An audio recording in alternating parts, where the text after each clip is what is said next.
Good morning and welcome to our town hall this morning. It's Wednesday, March 19, 2025.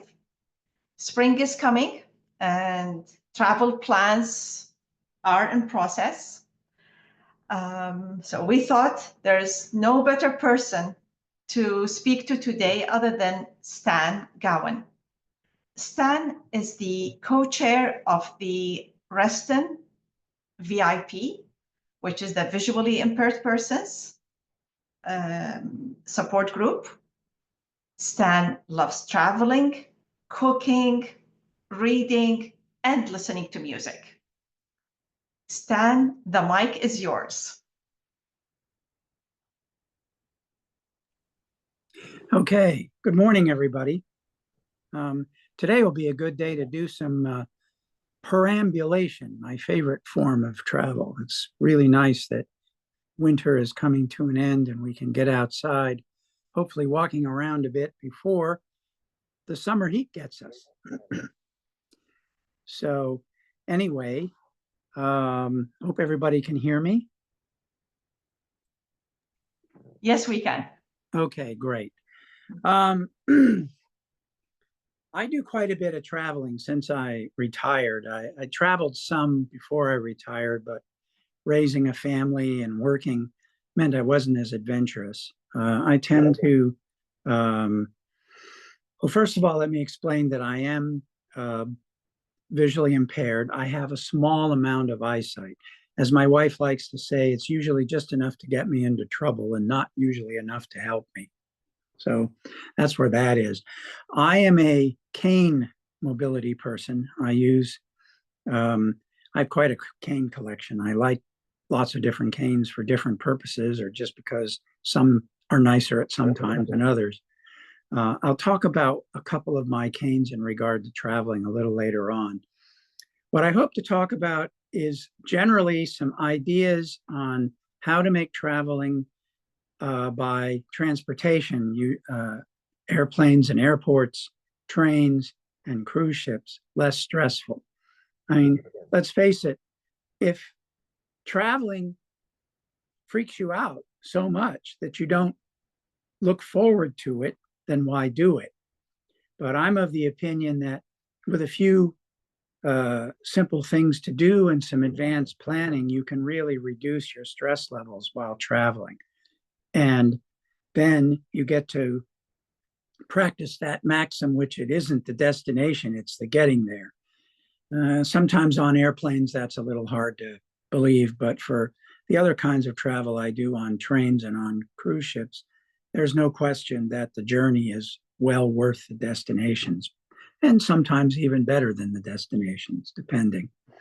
So the first thing I want to talk about is train travel. I really like to travel by trains when I can. Of course, there are train traveling for, say, business or for, visiting my relatives in the Philadelphia area and that kind of thing. And that I tend to do, as with most train travel, on Amtrak in the United States. The thing about Amtrak is that they're going up and down the eastern seaboard from Washington, D.C. to Boston. There are lots of trains and lots of options. So if any of the destinations in that part of the country you either need to go to or have an interest in going to, I highly recommend using a train. For example, I don't fly to New York City anymore. I think even when I was working, if I had to go to New York, my preference was to take a train. Usually the prices are comparable these days. It used to be that airline travel was substantially cheaper than train travel. And if you managed to get ticket deals, that might still be true. But when you counterbalance that going into New York with the fact that you land at the airport and you're at least an hour away from downtown Manhattan, which if that's where you want to go, then you're going to have to hire a cab or you're going to have to find public transportation or use the New York City and environs transit system. And I have done all those things in and out of, say, LaGuardia or Kennedy.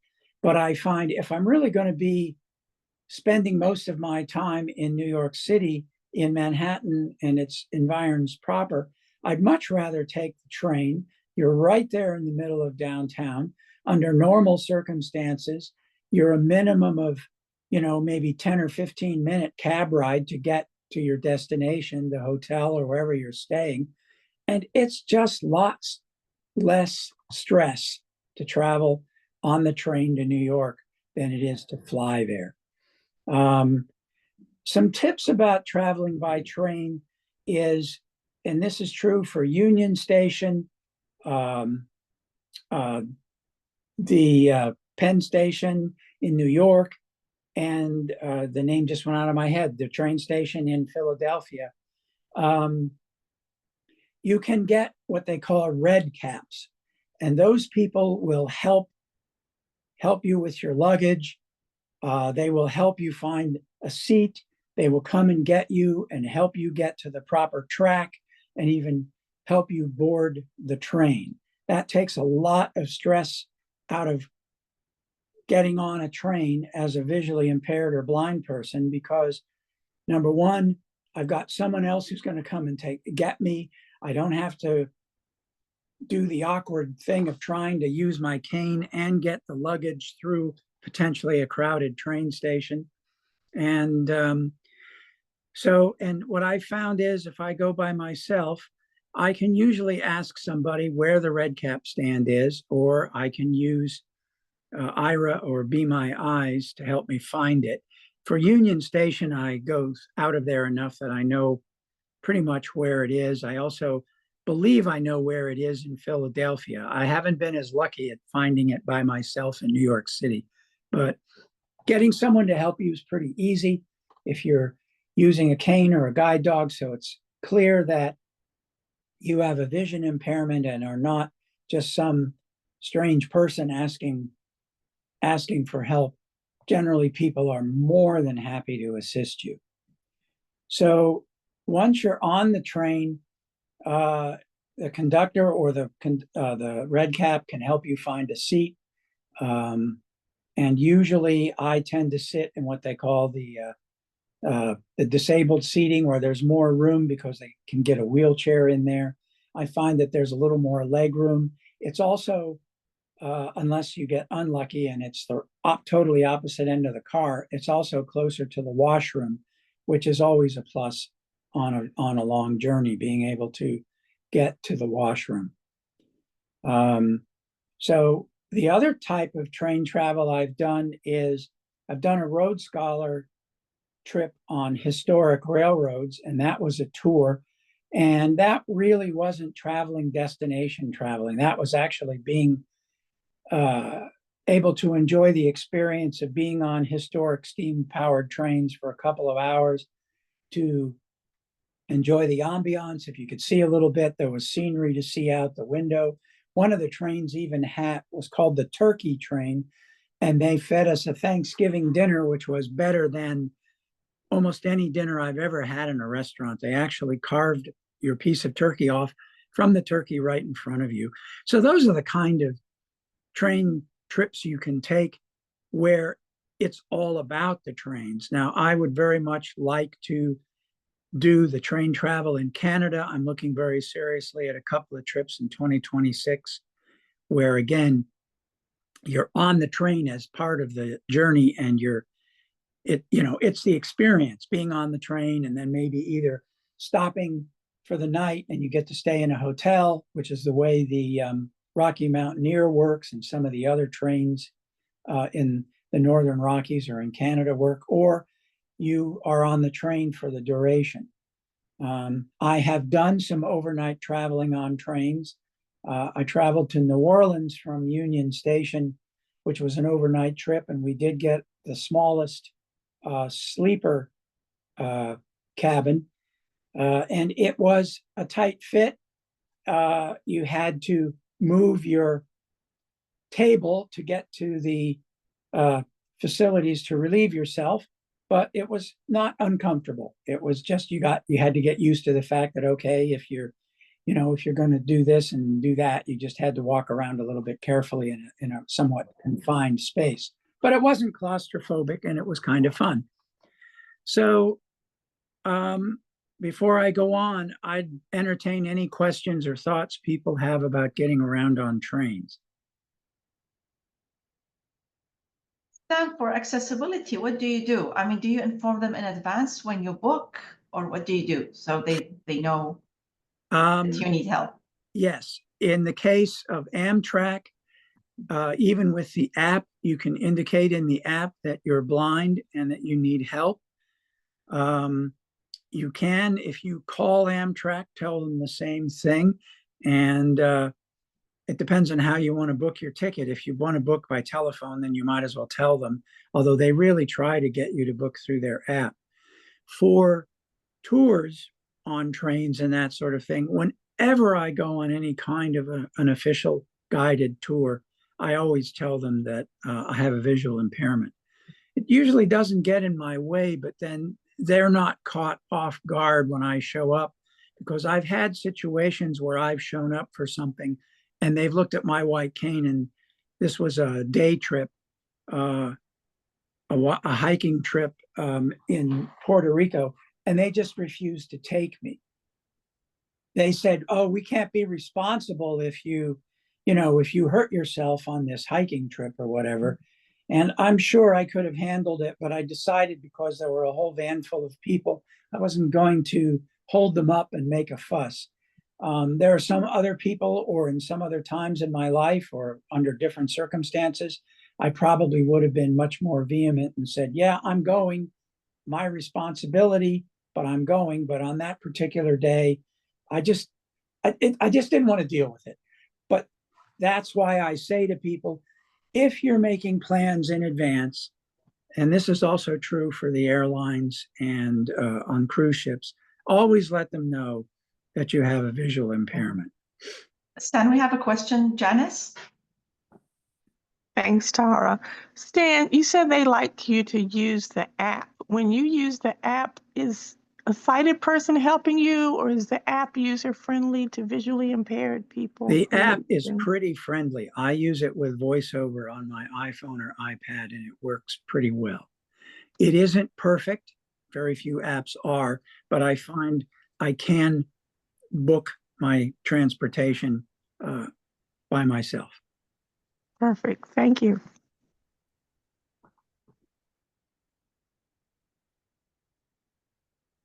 No more questions for now. Okay. Next thing, I'm going to talk about some things about flying, because this is something everybody does these days, it seems. I mean, to go anywhere, you have to fly, it seems. So again, because I live in Northern Virginia, and Dulles Airport is my closest airport, my home airline is United. That means in order to maximize the mileage points I can get, I tend to fly on United most often, or United partners. If I lived in Atlanta, maybe it would be Delta. Maybe in Baltimore, maybe it would be Southwest. I'm not saying United's the best airline, it's just the most convenient. So the first thing, getting back to letting them know, my United profile has already in it, as a permanent part of that profile, that I am blind and usually need assistance in the airports.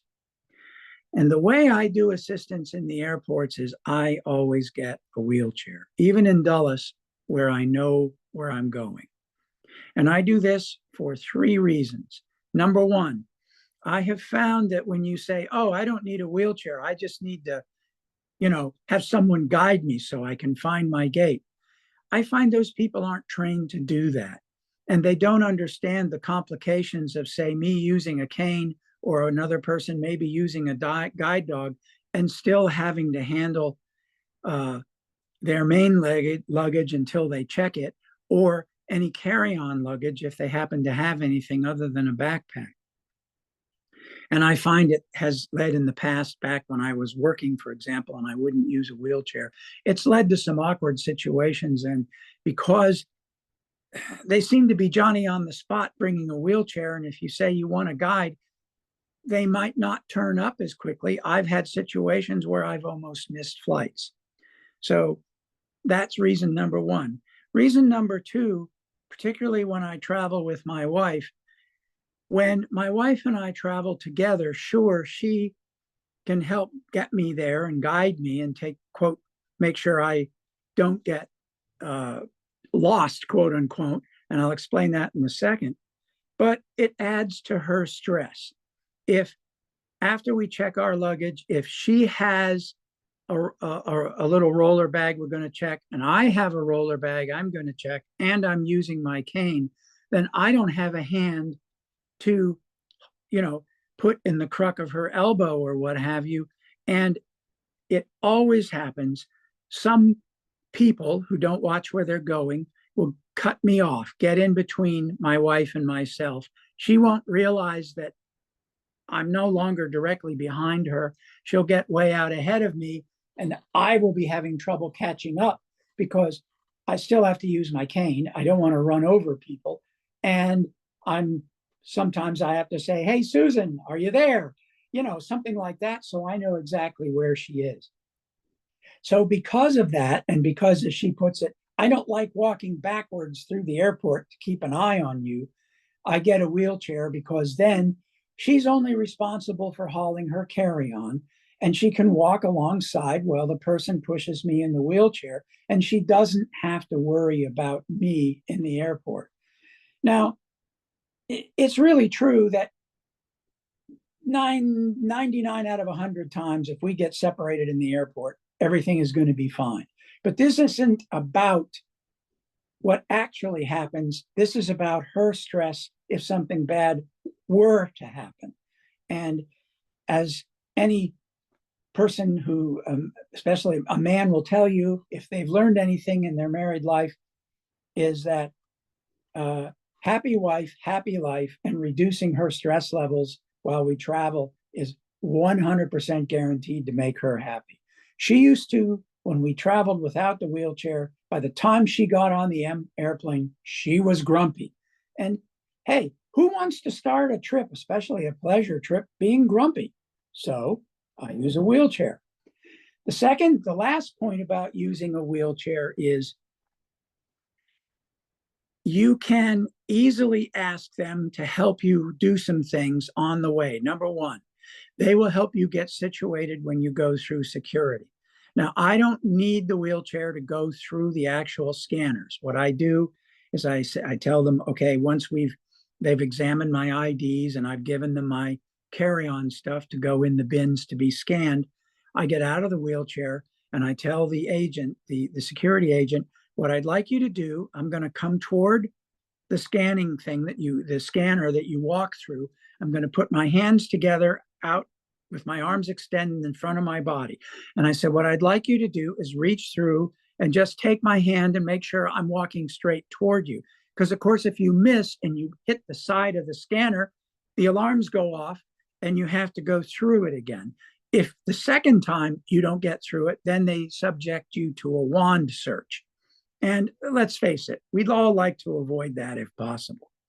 So what happens then is I go through the scanner, and the person guiding me in the wheelchair is responsible for my belongings that I've put in the bin.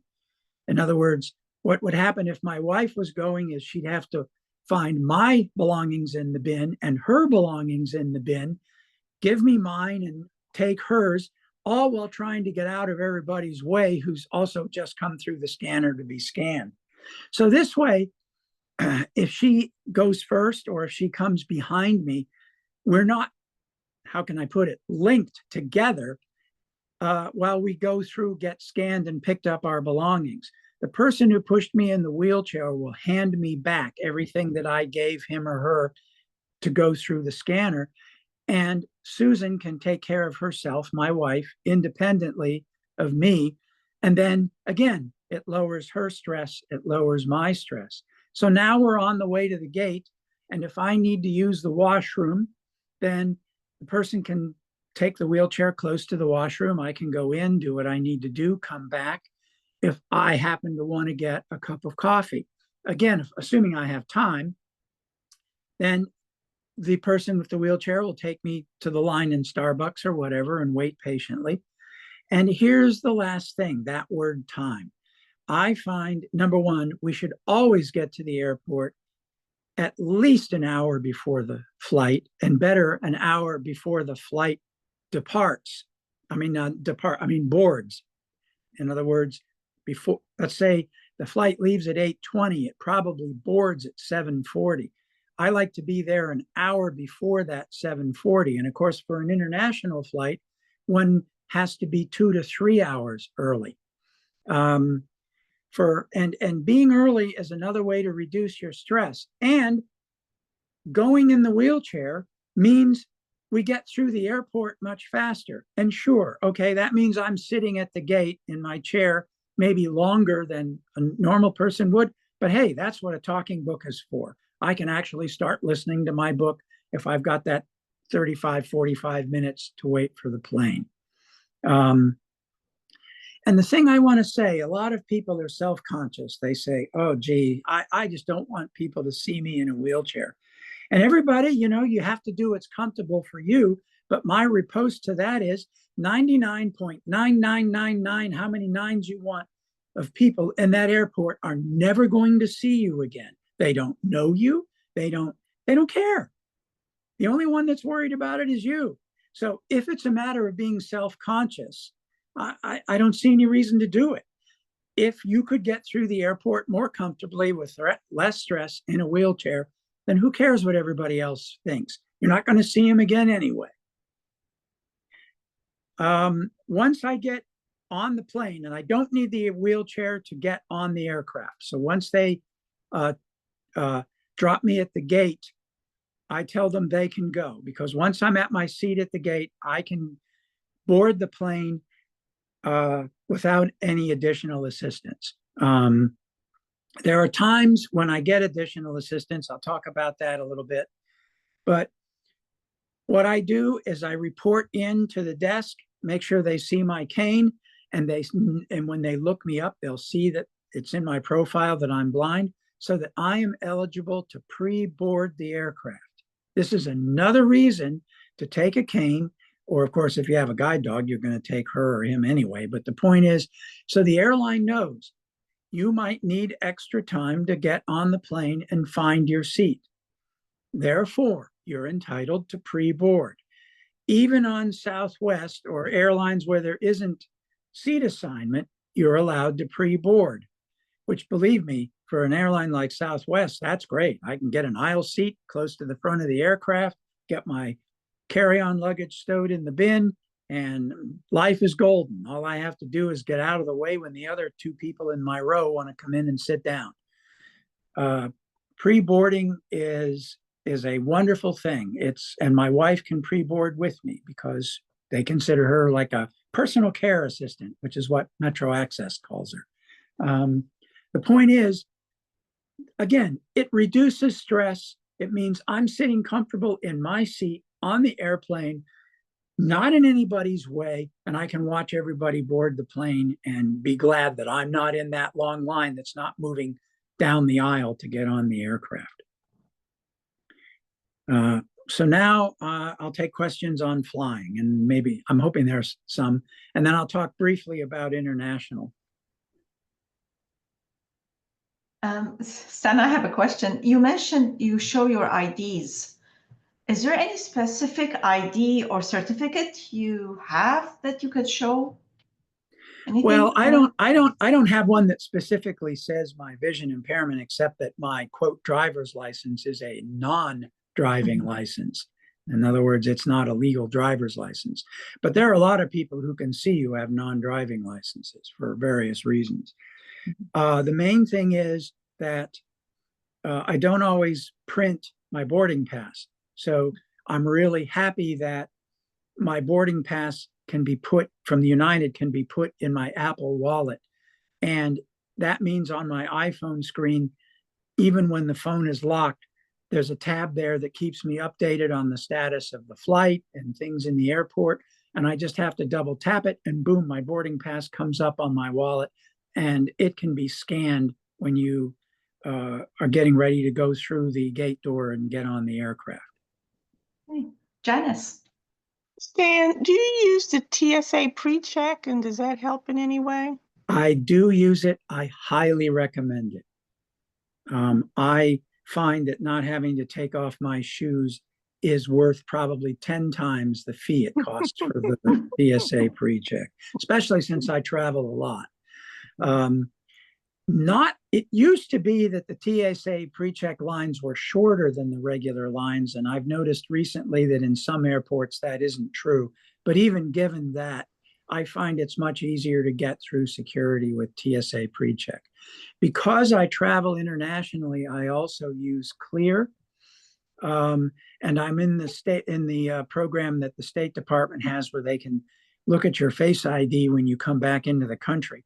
Unfortunately, part of that Face ID is a sort of a retinal scan, and because of my vision condition, it doesn't really work for me.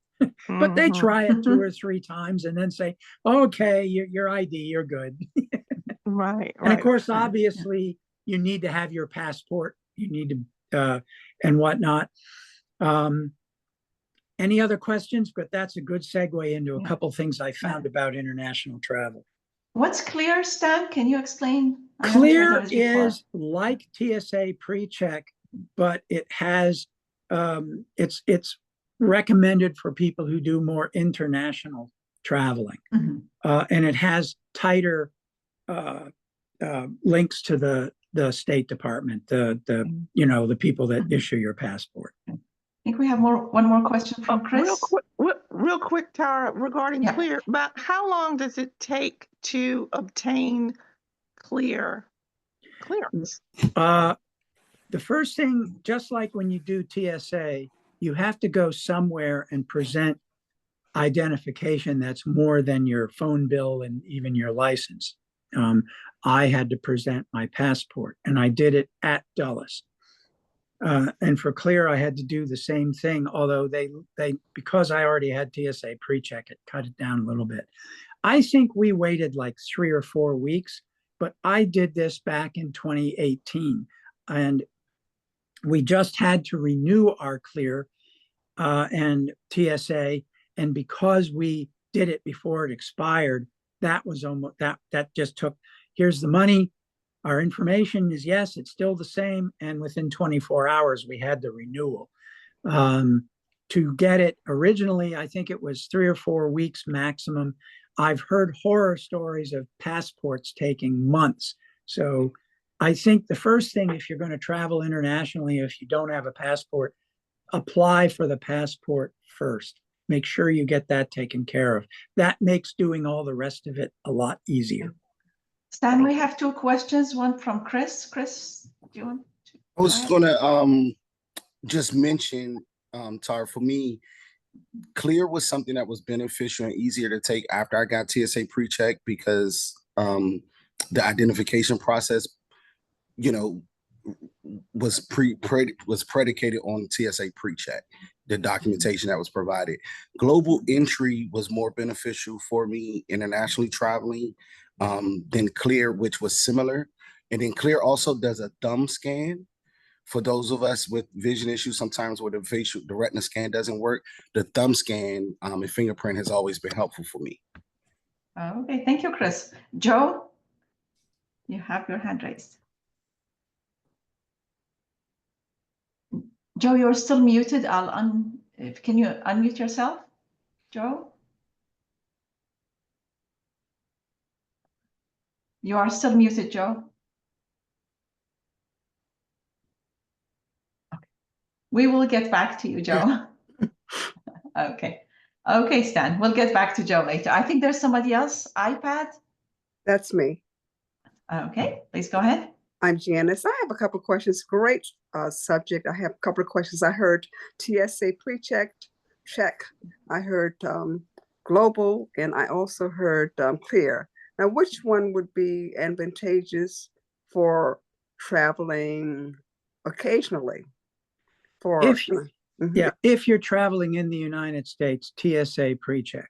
And just like the other gentleman said, and I also said, if you get TSA pre-check first, it makes it easier to get the other two because they go through a pretty rigorous check on you. I don't know how thorough a background check, but they verify your ID, and they obviously do something because it doesn't happen immediately. It takes, like I said, 3 to 4 weeks in my case back in 2018. And they wanted to see my passport. They wanted to see proof of where I was living. They wanted to see my ID. They took a, they took a picture. I don't remember. They might have scanned my thumbprint, but I don't think so. I don't think they did. But the point is, I would get TSA pre-check first because that is going to be what you need in the United States to get the easier in and out of security, not having to take your shoes off, blah, blah, blah. So that one first. Clear I got, and then when Global Assist came along and we were doing more international traveling, I got that as well. And I guess it's Global Assist when you come back in the country where they do the retina scan. And I've heard of a thumbprint, and I know that when I did the application for Global, they took my thumbprints, but a lot of places I've been through, they didn't have the scanners. So I don't know. If they have them, and I don't know about them because they didn't offer it to me. So maybe I don't know what to say there. If they did offer it to me, and I would certainly be happy to put my thumb and have it scanned, but I've actually never had anybody, an agent, offer me the option. I see. Okay. Is it more cost effective to do the clear or the global? I don't remember. Okay. The cost is not prohibitive in either case. Okay. And there is a fee for TSA pre-check as well. But again, I strongly suggest getting that one first. Thank you so much. I'll get off here. Thank you. No worries. Stan, before you continue, I think Joe is off mute now. Joe? Yes, hi. Hey, Stan. Hi, Joe. Hey, Joe. Good to talk to you guys again. So, and now lowered. Yeah, so a couple things. First of all, I think you're spot on with all of your recommendations as far as traveling. And, I did want to kind of follow up with you a little bit. And let's face it, a lot of folks are very self-conscious about being seen, and they're very, but you are totally right. The one thing I did want to mention to you is this is one thing that might help some people, and I did want to ask you international. The reality is, yes, if you travel with someone that's pushing the wheelchair, what some people do is, and I've done this in the past, they'll walk with the person because they don't want to sit in the chair, but at least they will walk with that person, because you're still going to get what you're looking for. Though honestly, I like your idea about just sitting in the chair, and because that's good too. But the other thing I'm curious about is if you're traveling alone. I know you're going to cover international, but any additional tips there? Because when you are traveling alone, it is a little more challenging because you don't have a sighted, wife or a friend. So I'm just curious, and it sounds like you might be addressing it, particularly internationally. Anyway, maybe I'll just hold that for later. But that's a good point. I'm going to talk about international, and then I'll. Thank you, Joe. And then I'll talk about cruise ships, and then I'll talk about traveling alone as much as I can interspersed. Perfect. Thank you. I appreciate it. Yeah.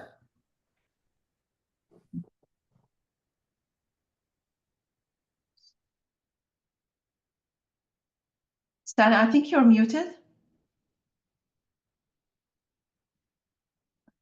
Did we lose Stan? Oh.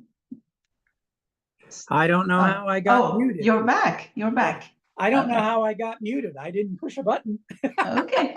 Sorry, it might have been me. Yeah. Okay. Okay. What I wanted to say about traveling by air internationally is there are some real interesting differences when traveling internationally by air. For one thing, both in Switzerland and in Italy, and in Germany, they have separate security lines for people with impairments. You don't go through the same line as everybody else. And as much as some people might say, oh, that's discriminatory, I think it's wonderful because almost nobody's in those lines. And in fact, they had a separate line when I went into Mexico last February, this last February. And it was shorter. They actually cut across the traffic to get to it. In other words, I didn't have to wait in the big long line with everybody else. When they saw that I had my white cane, they basically undid the little ropes or whatever and said, let's go this way. And I went through a much shorter line and I was done. And I was actually waiting for my wife.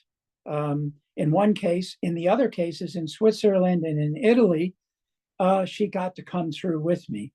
And I can tell you, in Switzerland, when I was getting a connecting flight to go to Milan, it was a lifesaver because the plane landed late and we had an hour to get through the Zurich airport. And as soon as I got off the plane and had the white cane, because again, it was in my profile, there was a gentleman who obviously worked for the airport.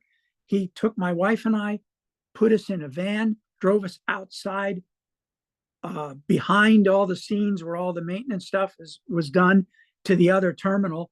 We went through the customs there and we ended up having over 25 minutes to spare before we boarded that flight. And we were really worried we might not make it because that's a problem. I'd never been to the Zurich airport before, and I can tell you it's a very big airport.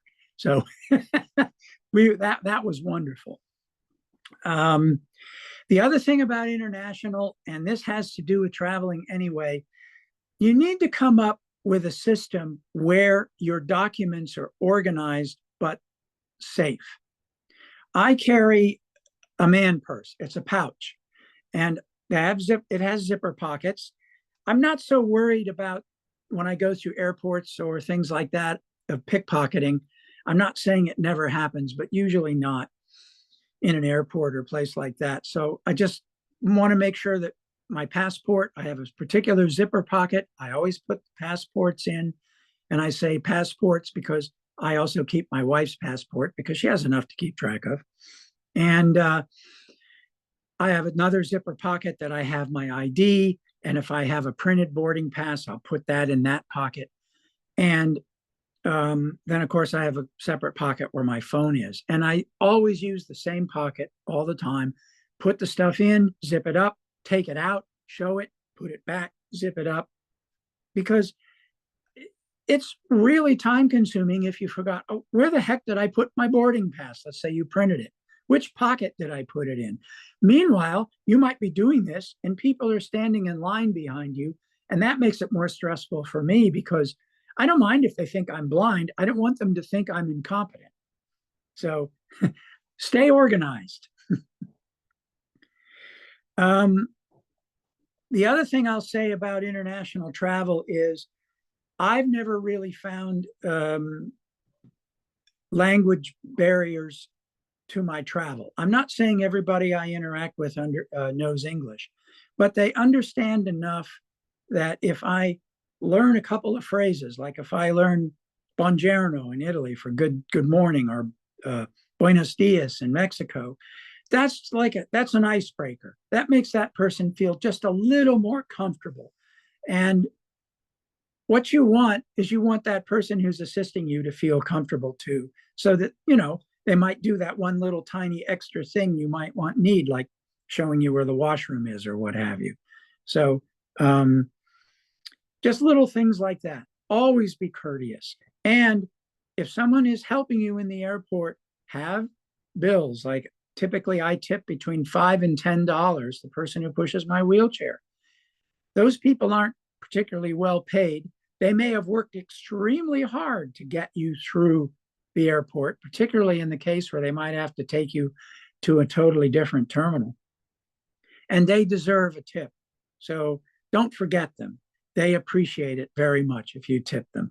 And I also feel if I tip them, then that means later on, if they have to work with another person who has a vision impairment or some other kind of impairment, they're going to be more likely to look on that experience favorably. So for those reasons, I always, a few days before my trip, I go to the bank and I get a couple $100 in small bills.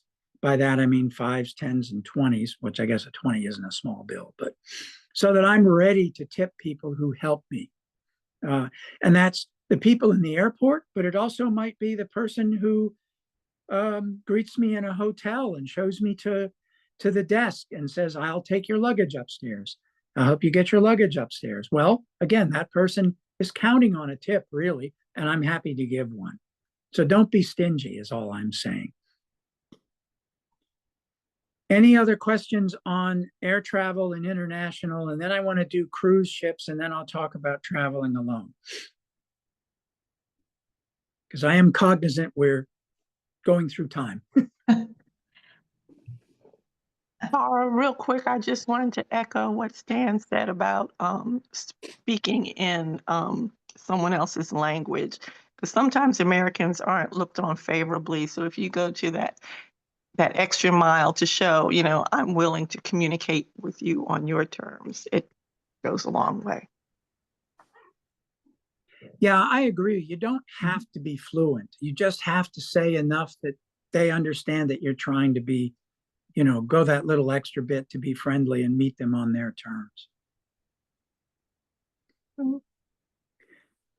Any other questions for Stan before we continue to cruise? I guess not. Okay. Again, cruising is a great way for people with impairments to travel. A lot of cruise lines are used to people that have mobility issues.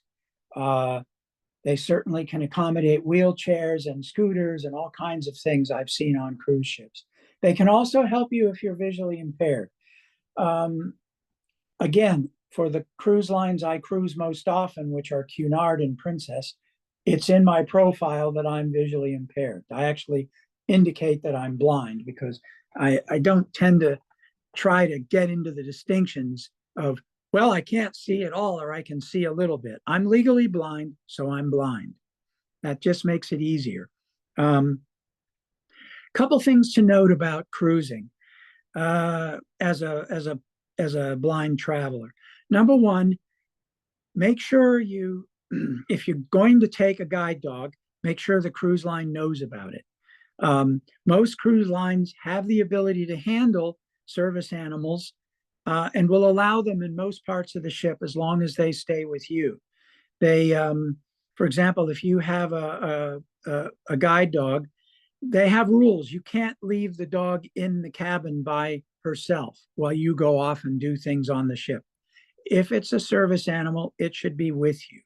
And that includes, they'll let you take it in the dining room, up on the deck, in the bars, whatever. That's not a problem. As a blind person, what I've noticed is once I show up to board the ship, and again, you need to get there early.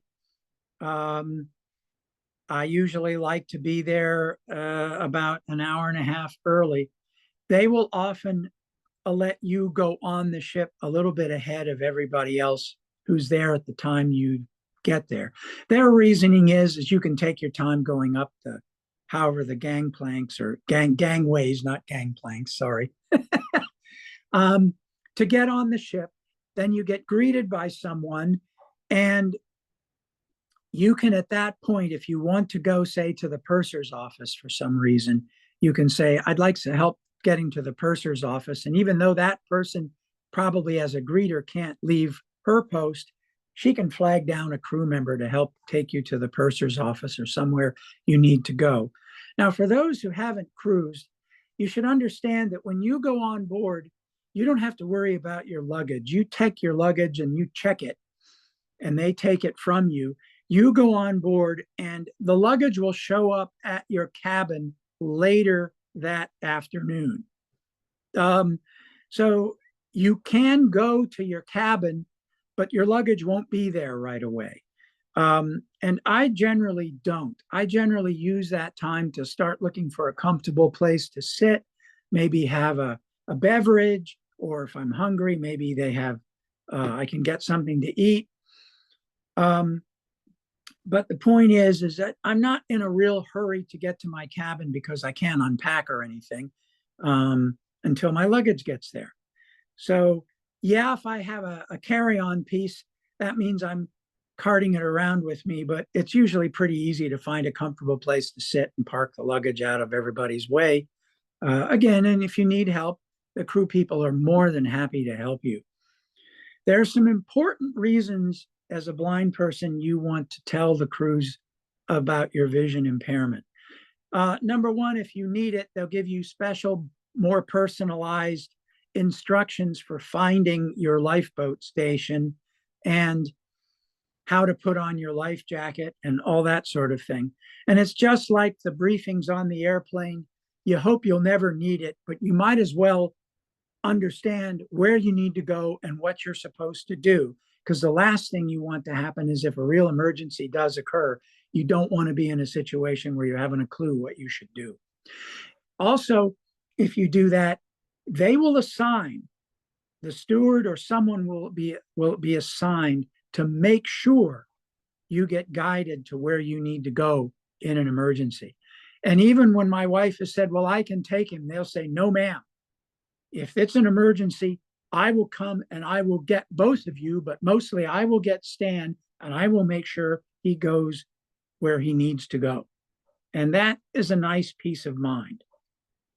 Again, these things don't happen often, but if they did happen, you don't want to be stuck in a situation where you're at risk because you haven't got the wherewithal for any number of reasons to get to where you need to go in a timely fashion. The second thing is all cruise ships have Wi-Fi and they all charge an arm and a leg for it. If you have a medical reason to have access to the internet, they will give you basic Wi-Fi for free, at least any of the cruise lines I'm on. And all I had to do is tell them I'm blind and I have tools that require the internet that help me get around on the ship. I use Be My Eyes on the ship.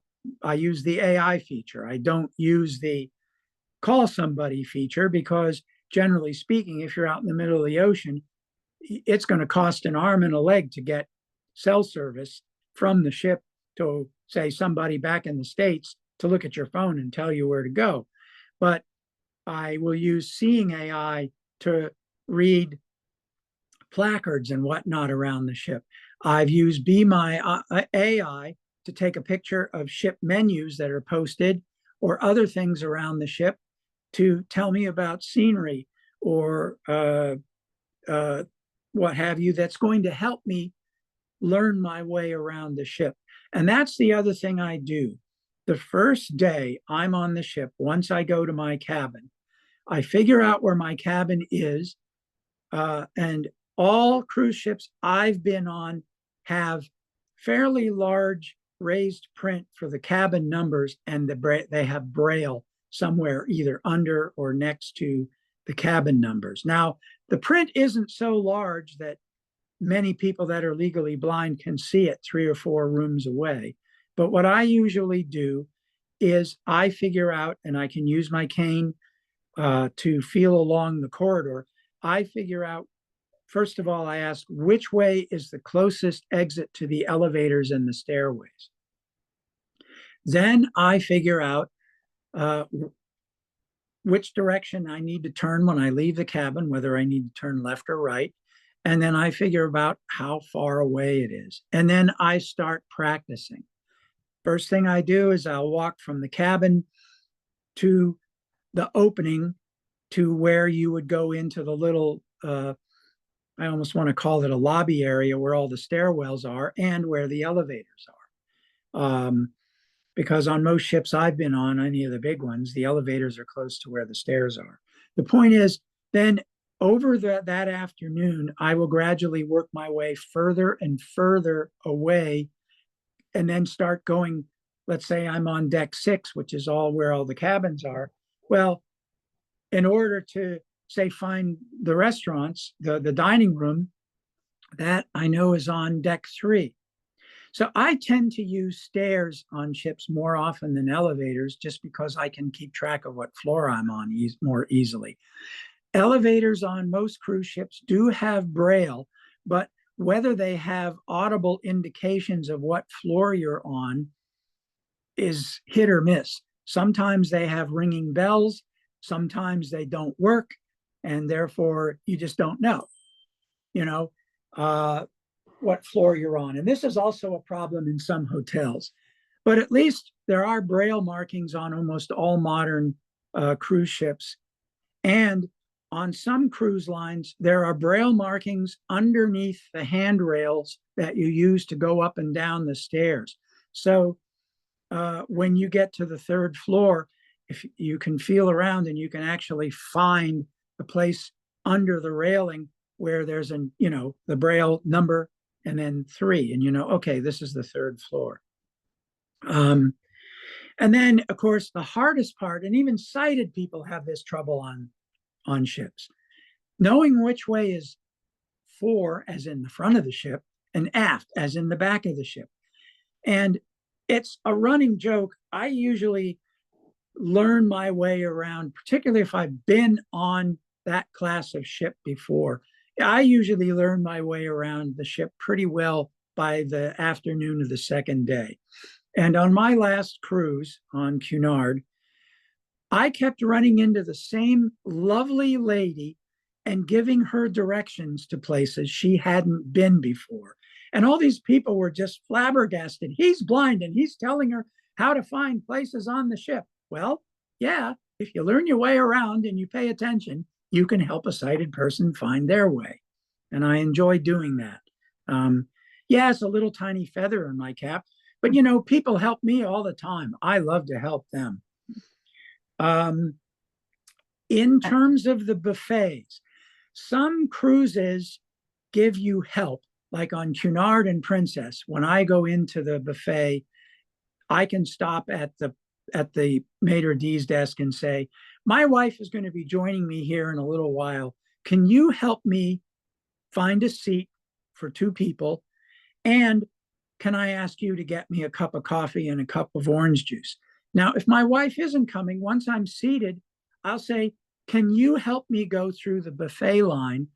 I don't mind trying to get my own food, but I can't read the signs and see the food well enough. And, I'm not so sure that I want to get some yogurt and then put some scrambled eggs on top of it because I didn't know what I was getting. Now, to some extent, you can tell without seeing. The hot food gives off heat. Sometimes you can smell something and know what it is. And I don't mean sticking your nose down in it. I just mean, but I found on the cruise ships, they're more than happy to help. And I also like to find places where I want to hang out, bars or venues where they have the theater, where they have good music or what have you. And generally speaking, everybody is really helpful helping you find a seat. And then on some lines like Cunard, they have special seating for, say, wheelchairs and whatnot. And those tend to be really roomy, and they tend to be in the back of the hall. Now, since I don't see well enough, it really matters where I sit. I'll usually sit in those seats because there aren't a lot of people trying to get in them. So I'll do that sort of thing. So I know we're getting close on time, so I'd like to open it up for questions real quick. Or if you want to talk about traveling solo, and then okay, we open it to questions, just for the sake of time. Almost everything I've said goes along with traveling solo. I do use tools. I do use Seeing AI in the reader mode, not the document mode, because it's real good about, you can move your phone around and any text it picks up, it'll read it to you. And that's often, I don't try to find an airport gate that way, but I often have used it to figure out, oh, that's a Starbucks over there, as opposed to a newsstand, although usually you can tell by the smell and the noise. The main thing traveling by yourself is realize, unless you really know where you are and where you're going to have to get help. And I find because I have a cane, if I ask for somebody and say, like when I first come into the airport, I can say, because I always have the Uber driver or whoever dropped me off at the United gate, and he can tell me what door I'm at. At Dulles, I'm either at door 4A or 4B. So I know about where the counter is. But let's say I go to an airport where I don't know. First thing I do is I ask someone, I hear someone say, excuse me, I'm visually impaired. Can you give me an idea where the United counter is, or whatever it is I happen to need? Usually, even if they're hurried, they'll often say, well, it's over there. And I have to explain to them, well, over there doesn't help me. And if they're really hurried, they'll say, I'm sorry, I can't help you. And then I'll just ask the next person. And this is a good reason why you have to go early, because you might have to go through a couple people. But eventually someone will say, I'll help you get into the line where you can check your baggage and you're at the United counter. Or turn left and go about 100 yards, and all right, maybe I know what 100 yards is and maybe I don't, but at least I'm heading that way. And again, I can get my phone out and I can try to see if I can pick up the signage for United, or if I'm here in the States and I have good cell phone service, I could ask Be My Eyes or Ira for some help in the airport. And I have done that.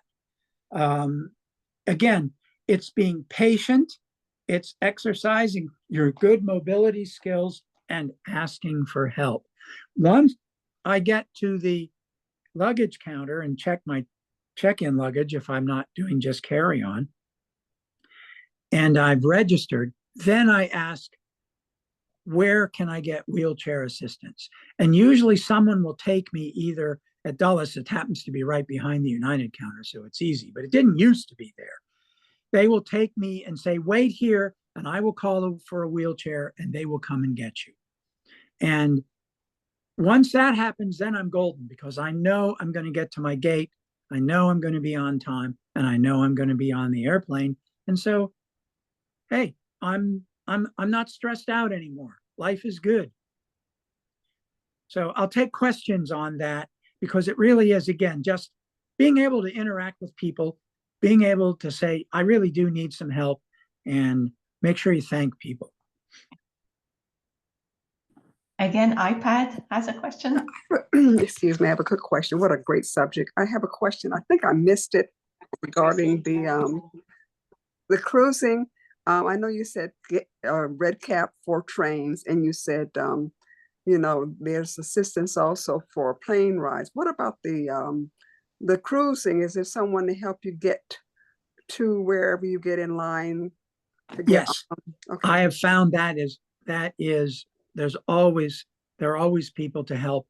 And this is because sighted people have trouble with this, because usually in a cruise, you go into a great big room, because it's not like there's a United gate for cruises.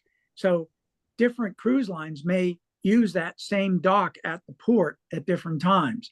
So you tend to go in, there's a whole lot of people milling around, and invariably someone who either works for the cruise line or more likely works for the embarkation terminal will come over and say, I'll assist you. And again, you don't have to worry about your luggage, because when you get there and you get out of whatever conveyance brought you there, a cab or what have you, or your own car, I don't know, people will take your luggage. And I even give them my check-on luggage, my carry-on, because I don't want to deal with my luggage anymore. They're going to take it. They're going to check my name. They're going to know what cabin to deliver it to, and it will be delivered later in the day. We have Yinka and then Janice. Yeah, this is Yinka. Great speech now. Just one quick question. Where do you get the tools you mentioned, like Be My Eye, Seeing AI? If you use an iPhone or an Apple product, an iPhone or an iPad, then you get them from the App Store, which is an app on your phone. If you use Androids, then you get it from the Google Play Store. Thank you. Janice? Dan, did you say you have a method that you use to determine the front and the back of the ship, or it's just trial and error and whatever, however you learn? What you have to understand usually is the cabin numbers get lower as you go forward and get higher as you go aft. So that's the first indication. So once you find your cabin, and look, I'm not proud. I will literally walk along with my hand to feel the cabin doors and to try to find the braille. And I've had people say, well, what are you doing? Do you need some help? And I said, well, I already know where my cabin is, but I'm trying to figure out if the cabin numbers are getting lower or getting higher. I need to know if I'm going toward the front of the ship or toward the back of the ship.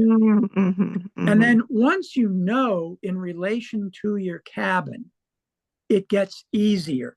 But I have to tell you, until you learn the ship, until you walk it, and I highly recommend if you want, if you're mobile, you should walk the ship.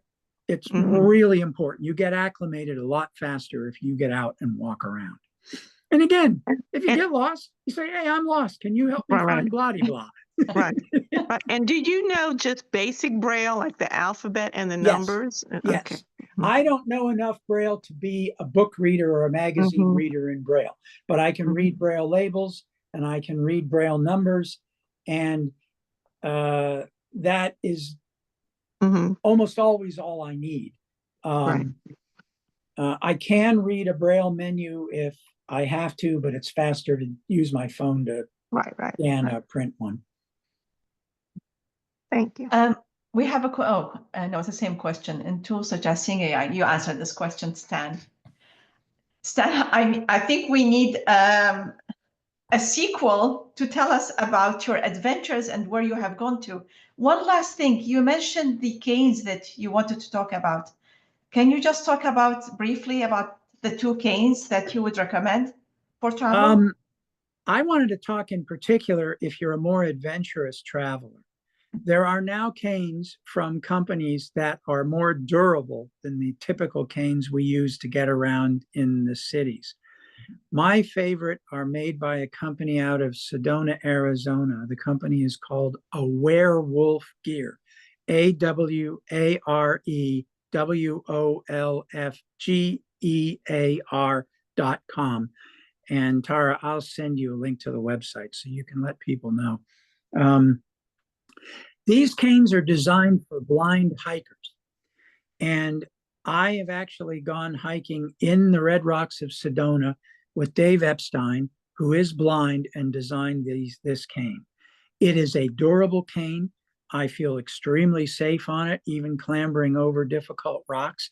I am not a first-class hiker, but I wouldn't have even attempted hiking in rough terrain like that because I found that hiking poles didn't give me enough information about my environment. And although they kept me safe, I really didn't know where to go. It was too easy to take a misstep and walk off a hillside because I couldn't use the hiking pole to move it around in the ground in front of me and see where I was. So this cane is both, it can support your weight, it can support up to 400 pounds, and it has a tip that you can roll over rough terrain so you can figure out, get the feedback you need, just like you would do walking on a sidewalk. And yeah, you're not running through the Red Rocks of Arizona, but I can go through them safely. So that's number one. They also now make a lighter version of that cane he calls the Urban Explorer. And although I don't necessarily need it, say in Reston, when I was in Norway, it was more than strong enough because it also can support over 250 pounds. So it was a delight to use on cobblestone streets. Wow. Stan, I hate to end the meeting, but this was really amazing. And we appreciate all the information you gave us. And I'm sure we will have a second session about travel. Thank you very much again. And thank you all for joining us today. The recording will be on our YouTube channel in the next day or so. Please enjoy the nice weather before it gets colder again and it starts raining tomorrow. Thank you, everyone. Thanks, Bye-bye. everybody. Thank you so Thank much. you. Thank Thank you. you. Bye-bye. Bye.